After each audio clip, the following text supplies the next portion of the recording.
கோ அதே அளவுக்கு இந்த கல்யாண வாழ்க்கைய நினைச்சு வருத்தப்பட்டு மனசு நொந்து போறதுக்கும் நிறைய காரணம் இருக்குக்கா. அதான் எனக்கு பிரச்சனையே. என் கல்யாணம் ஆன அன்னைக்கே ஒரு பெரிய பிரச்சனை நடந்து மாமாவ போலீஸ் அரெஸ்ட் பண்ணாங்க.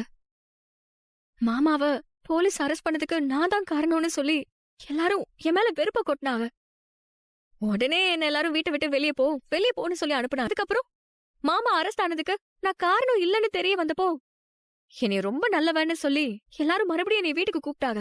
அந்த சமயத்துல எங்க அம்மா சொன்ன ஒரே ஒரு பொய்யினால நான் கர்ப்பமா இருக்கிற மாதிரி நடிக்க வேண்டியதா இருந்துச்சு. அந்த விஷயத்த தெரிஞ்சுக்கிட்டு எனக்கு கெட்டவன்னு சொல்லி வீட்டை விட்டு துரத்துனது மட்டும் இல்லாம ஒரு பொண்ணு ஒரு மனைவிய என்ன வார்த்தை சொல்லி திட்டக்கூடாதோ அந்த வார்த்தைய சொல்லி ஊருக்கு முன்னாடி நடு ரோட்ல வச்சு என் புருஷன் என்னை திட்டினா.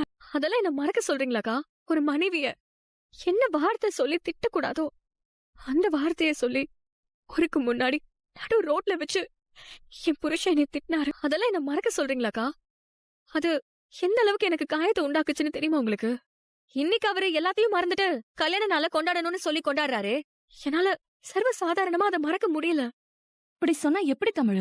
என்னால மத்தவங்க மாதிரிலாம் என்னால சர்வ சாதாரணமா இதை கடந்து போக முடியாது. அப்போ இது எல்லாருக்கும் நடக்கிறது தானே சொல்லி சர்வ சாதாரணமா எடுத்துக்கிட்டு இதை என்ன கடந்து போக சொல்றீங்களா?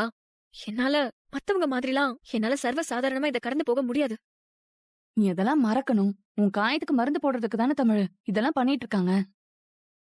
அக்கா, எங்க 2 பேரை காரணம் காட்டி 10 ஏழை பொண்ணுங்களுக்கு கல்யாணம் நடந்தது எனக்கு சந்தோஷம் தான். ஊரே வயிறார சாப்பிட்டது எனக்கு சந்தோஷம் தான்.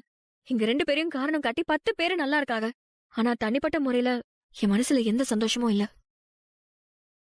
அக்கா, தமிழ் தமிழ் இவனை இப்படி சொல்லிட்டு போறான். எல்லாத்துக்கும் காலம் தான் மருந்து. எல்லாத்தையும் பொறுத்திருந்து பாப்போம். ஐயமரே ஆத்தமரே வணக்கம். உங்க ஆசி கிடைக்க வேணும் எனக்கும். ஐயா ராசாங்கம் அவர்களை வணங்குகிறோம். யார் நீ? ஒழுங்காக இங்க இருந்து சென்று விடு.